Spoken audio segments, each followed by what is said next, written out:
दोस्तों हमारे देश में अगर हम बात करें डॉक्टर्स इंजीनियर्स के बाद तीसरी सबसे ज़्यादा ऑन डिमांड अगर हम बोले कि कौन सी जॉब को माना जाता है तो वो है टीचर्स की जॉब।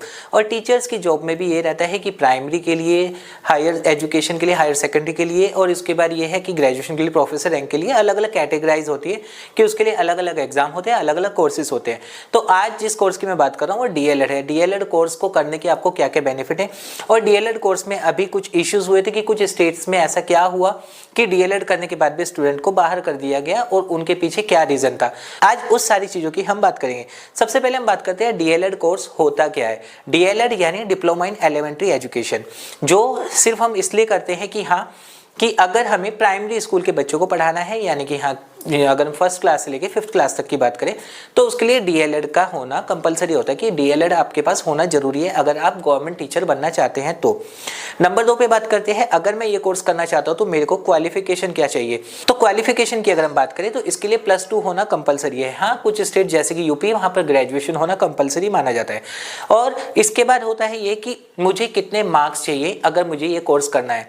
तो कई स्टेट्स में मेरिट बेस पर एडमिशन मिल जाता है, कई जगह पर एंट्रेंस में होता है। तो अगर मेरिट बेस पे होता है तो इसके लिए जनरल स्टूडेंट का 50% होना कंपलसरी होता है मार्क्स का, और अदर कैटेगरी के लिए जो होता है 45% इसमें होना कंपलसरी माना जाता है। नंबर 4 पर बात करते हैं हम कि इसमें एज लिमिट क्या होनी चाहिए। तो एज लिमिट इसमें 18 से लेकर 35 तक जनरली जो होता है माना जाता है। हर स्टेट में ये रूल है, कुछ स्टेट है जहां पर अलग हो सकता है, लेकिन बेसिकली अगर हम बात करें तो 18 से 35 साल के जो भी हैं वो इस कोर्स को कर सकते हैं।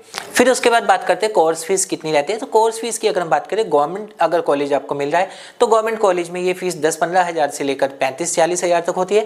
और वहीं अगर हम प्राइवेट कॉलेजेस की बात करें तो प्राइवेट कॉलेजेस में ये जो है 50 से 40 हज़ार से स्टार्ट होके और 60 हज़ार 70 हज़ार पर ईयर तक फीस जाती है। अब बात करते हैं इसमें ये कि एंट्रेंस के अलावा भी कुछ है कि तो हाँ, एक और नोटिफिकेशन थी जिसमें कि प्राइवेट कॉलेजेस को बताया गया था कि आप चाहें तो डायरेक्ट एडमिशन भी स्टूडेंट्स का ले सकते हैं बिना काउंसलिंग एग्जाम के या बिना एंट्रेंस एग्जाम के। तो ये होती है इसकी सारी की सारी कंडीशंस।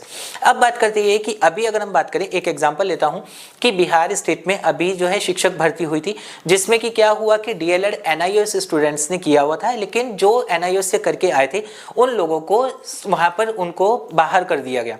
रीजन उनको अभी ये है कि हाँ, अगर हम बिहार में बात करें तो सिर्फ ये रहा है कि एनआईओएस से अगर आपने डीएलएड किया हुआ है तो मान्य नहीं है, लेकिन अधिकतर को रीजन नहीं पता है उसका क्या रीजन था। तो ये है कि हाँ, सुप्रीम कोर्ट ने एक ऑर्डर पास किया है जिसमें कि ये हुआ है कि अगर कोई भी जो स्टूडेंट है जिसने डीएलएड किया हुआ है वो 2 साल का होना चाहिए तभी वो मान्य होगा। लेकिन अगर हम एनआईओएस की बात करें तो एनआईओएस में जो डीएलएड निकाला गया था वो बेसिकली उन जो टीचर्स के लिए निकाला गया था जो प्राइवेट टीचर्स है, प्राइवेट स्कूल में टीचिंग करते हैं, कि वो प्राइवेट स्कूल में टीचिंग करते करते 18 महीने का अपना जो है डीएलएड कर सकते हैं। तो उसको माना जाता था पहले। और ये भी है कि हाँ, अगर हम बिहार की भी बात करें तो जो इसका प्रथम चरण के जो काउंसलिंग हुई थी उसमें अगर कोई एक्सेप्ट हो चुका है तो उनका वो वैलिड ही माना जाएगा, लेकिन अब सुप्रीम कोर्ट के नोटिस के बाद वो वैलिड नहीं माना गया है। इसी तरह से उत्तराखंड, त्रिपुरा में भी यही सेम हुआ था, लेकिन उत्तराखंड में केस होने के बाद जब नैनीताल हाईकोर्ट में गया वहां पर भी इसको मान्य माना गया कि 18 महीने को भी हम मान्य मानेंगे।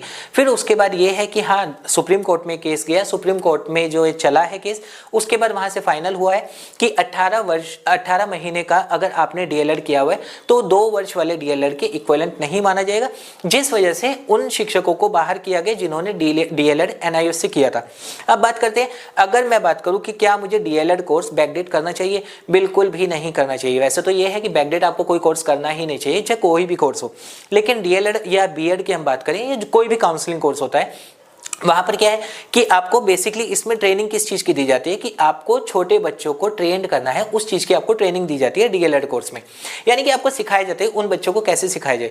लेकिन कुछ होते हैं जो कि ये बोलते हैं कि हम बैकडेट में आपका करवा देंगे, कि आपको 2022 पास आउट दे देंगे, 23 पास आउट दे देंगे, 24 पास आउट दे देंगे, जहां उनको कोई ट्रेनिंग ही नहीं दी गई है। और दूसरी बात यह है कि इस तरह से सीट्स भी अवेलेबल नहीं होती। हर यूनिवर्सिटी के पास एक लिमिटेड सीट्स होती है। ऐसा नहीं है यूनिवर्सिटी आपको बोलिए 1000 स्टूडेंट्स है तो 1000 के 1000 को हम डीएलएड करवा देंगे। लिमिटेड सीट्स होती है और ये हमेशा होता है जून जुलाई में ओपन होता है हर यूनिवर्सिटी में, चाहे वो प्राइवेट हो या फिर गवर्नमेंट हो। तो जब वो सीट्स ओपन होती है उसी टाइम पे आप ले लीजिए, क्योंकि लिमिटेड होते हैं, 300-400 सीट से ऊपर किसी भी यूनिवर्सिटी को नहीं दी जाती है।